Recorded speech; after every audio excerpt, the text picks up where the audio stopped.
Hai guys, balik lagi bareng aku. Terima kasih sudah klik video ini. Oke, kali ini aku akan menceritakan sebuah kasus dukun asal Indonesia yang telah membunuh terhadap 42 wanita.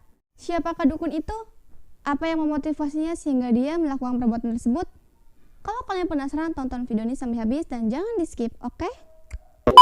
Ahmad Suraji lahir pada 10 Januari 1949. Ahmad Suraji merupakan anak dari pasangan Jogan dan Satrik.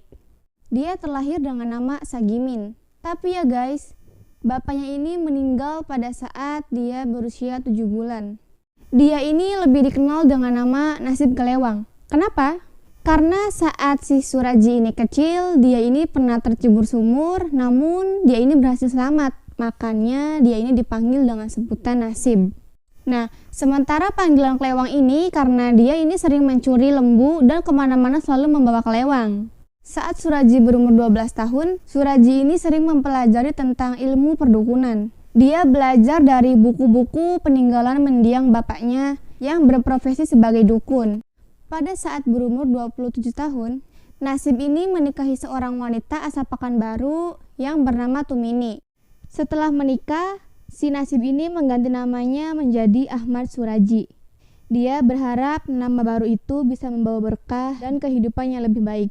Sebenarnya tidak ada yang luar biasa dalam kehidupan Suraji. Hingga pada suatu hari, Sartik ini dikagetkan dengan keinginan anaknya yang ingin menikah lagi. Karena si Suraji ini menginginkan anak perempuan, sementara si Tumini ini hanya memberikan 4 anak laki-laki. Sartik ini sebenarnya setuju guys. Tapi yang bikin terkejutnya adalah ketika dia mengetahui bahwa wanita yang akan dinikahi anaknya ini adalah adik iparnya sendiri, alias adik kandung Tumini. Bukan hanya satu guys, tapi 2 adik iparnya, yaitu Tuminah dan Ngatia. Si Sartik ini bilang, semua orang tahu bahwa itu perbuatan tidak benar. Toh, Suraji ini tidak peduli, bahkan dia ini mengajak ketiga istrinya dan anak-anaknya untuk tinggal dalam satu atap. Karena ibunya ini sering menentang, sampai-sampai Suraji ini mengusir ibu kandungnya sendiri dari rumahnya. Tega ya guys. Kesehariannya Ahmad ini adalah seorang petani dan juga sekaligus seorang dukun. Kebanyakan pelanggannya adalah seorang wanita, di mana kebanyakan yang ingin terlihat supaya lebih cantik, lebih percaya diri, dan memikat suami agar tidak tergoda dengan wanita lain, dan hal-hal tahayul lainnya. Menurut pengakuan Ahmad sendiri, dia ini pernah bermimpi didatangi oleh ayahnya dan mengatakan, jika kamu mau lebih sakti lagi, maka kamu harus minum air liur 72 wanita. Dan kamu akan mendapatkan sebuah ilmu yang bisa menolong dan mengobati orang. Cukup aneh sih. Dia mempunyai motif yaitu untuk menyempurnakan ilmu hitam. Dia percaya bahwa ketika dia berhasil membunuh 72 orang wanita dan meminum air liurnya, maka dia akan mendapatkan ilmu hitam yang sempurna. Dan dia bilang bahwa dia akan menggunakan ilmu hitamnya untuk kebaikan. Aneh ya? Oke, next. Sebut saja namanya Yanti. Dia merupakan salah satu korbannya Suraji, tetapi dia ini berhasil untuk melarikan diri. Pada suatu hari, si Yanti ini bertemu dengan temannya yang terlihat lebih cantik dan segar. Lalu temannya ini bercerita, aku ini merasa lebih percaya diri karena mendapat bantuan dari seorang dukun sakti yang bernama Ahmad Suraji, atau yang lebih disebut dengan dukun AS. Nah, Yanti pun langsung tergoda, hingga pada suatu siang hari, Yanti ini mendatangi kediaman Suraji. Awalnya biasa saja, layaknya berkonsultasi dengan kebanyakan dukun. Yanti ini dibacai mantra dan disuruh untuk meminum air putih yang sudah diludahi oleh Suraji. Untuk ritual selanjutnya, Yanti ini harus bertemu dengan Suraji lagi pada malam hari di perbatasan desa. Karena tidak ada rasa curiga sama sekali, Yanti ini akhirnya setuju dengan apa yang diucapkan oleh Suraji.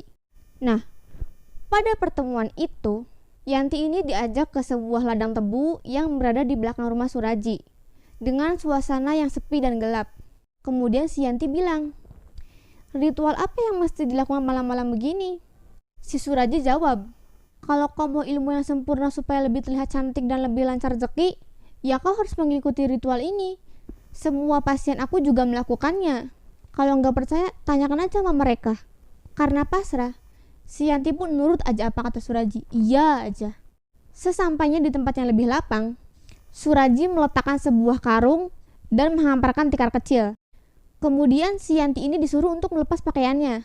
Mula-mula Yanti ini ragu, tapi karena mempunyai hasrat untuk terlihat lebih cantik dan lancar rezeki, dia ini percaya aja.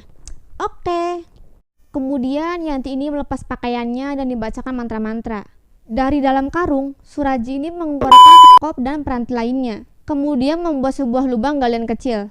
Katanya, untuk ritual yang sempurna, Yanti ini harus dikubur di lubang sampai sebatas leher. Istilahnya, Yanti ini diminta untuk melakukan tap pendem. Nah, disinilah si Yanti ini mulai curiga. Namun, Suraji ini bisa meyakinkannya kembali. Hingga pada suatu momen, tiba-tiba Suraji ini membekap kencang Yanti.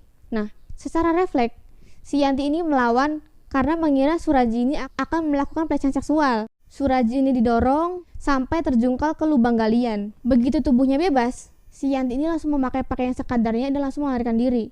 Malam itu, Yanti pulang dengan keadaan tubuh yang perih karena gesekan-gesekan dari batang-batang tebu dan dengan pakaian yang sekadarnya. Meski begitu, Yanti ini tidak bisa menceritakan kasus ini kepada siapapun. Ya, karena bercerita tentang hal ini ya sama saja membuatnya menceritakan aibnya sendiri. Suatu sore pada tanggal 27 April 1997, Dusun Aman Damai dilanda kehebohan. Seorang pemuda menemukan sesosok mayat wanita tanpa busana di ladang tebu. Warga pun langsung berbondong-bondong untuk membongkarnya. Suasana bertambah panas ketika muncul kabar bahwa seorang warga yang bernama Sri Kemala Dewi sudah menghilang selama 3 hari. Mereka takut bahwa mayat tersebut adalah milik Dewi. Ternyata, mayat tersebut adalah benar-benar mayat milik Dewi. Setelah diselidiki, katanya sebelum menghilang, Dewi ini dikabarkan sempat bertengkar dengan suaminya, yaitu Tumin. Bahkan, mereka berdua ini telah berpisah ranjang. Orang tua Dewi ini langsung meyakini kalau Tuminlah pelaku dari pembunuhan tersebut. Untuk keperluan penyelidikan, akhirnya suami Dewi ini ditahan. Pihak kepolisian tidak mau terburu menetapkan Tumin sebagai tersangka. Apalagi berdasarkan penyelidikan lanjutan, beberapa tahun sebelumnya juga pernah ditemukan mayat wanita di ladang tebu. Tapi kasus tersebut terpaksa dihentikan karena kekurangan bukti. Hingga pada suatu kesempatan, polisi menemukan secercah bukti baru. Seorang warga kampung yang bernama Andreas bercerita bahwa pada hari menghilangnya Dewi, dia mengaku pernah mengantarkannya ke rumah Suraji untuk berkonsultasi. Polisi menindaklanjuti laporan tersebut.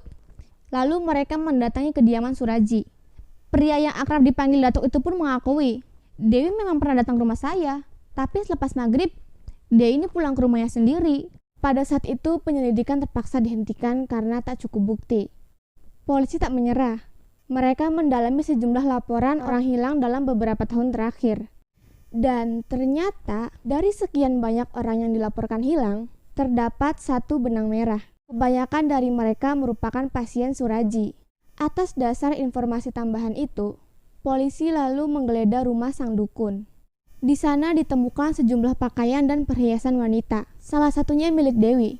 Sebelum mencapai target 72 orang, Suraji akhirnya ditangkap beserta ketiga istrinya.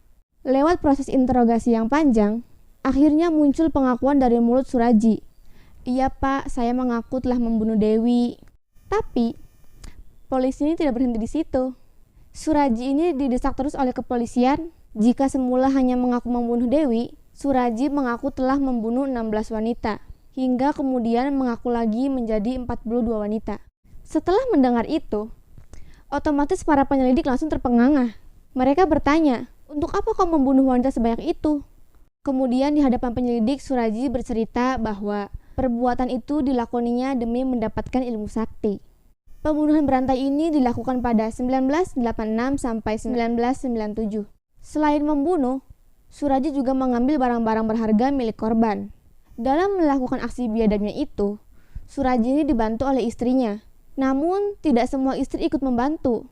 Hanya istri tertua saja yang ikut serta, yaitu Tumini. Berdasarkan pengakuan itu, 2 istri Suraji yang bernama Tuminah dan Ngatihah ini diperbolehkan pulang. Sementara Tumini mengikuti jejak suaminya, mendekam di tahanan.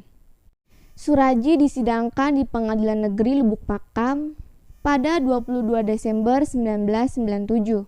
Masyarakat berbondong-bondong menonton jalannya sidang.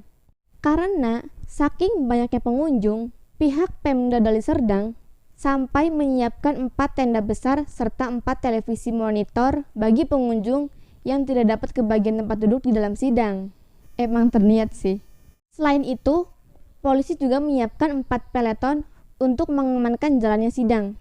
Menurut Kadispen Polda Sumut, Dr. Andes Amrin Karim, pihaknya juga menyiapkan petugas dengan pakaian preman untuk berjaga-jaga andai kata ada masyarakat yang emosi pada Suradji. Tapi untungnya kekhawatiran itu tidak terjadi.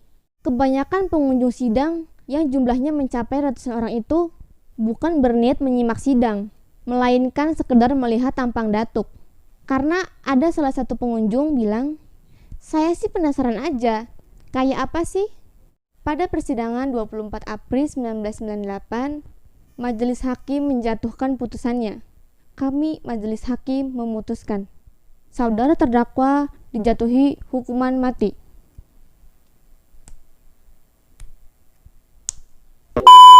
Anehnya, setelah Majelis Hakim ini memutuskan hukuman mati kepada Suradji, langsung disambut gemuruh tepuk tangan pengunjung yang memadati ruangan sidang. Tapi, yang lebih anehnya, Suradji ini nampak tenang ketika mendengar vonis itu. Bahkan, dia melempar senyum saat kamera wartawan menjepretnya.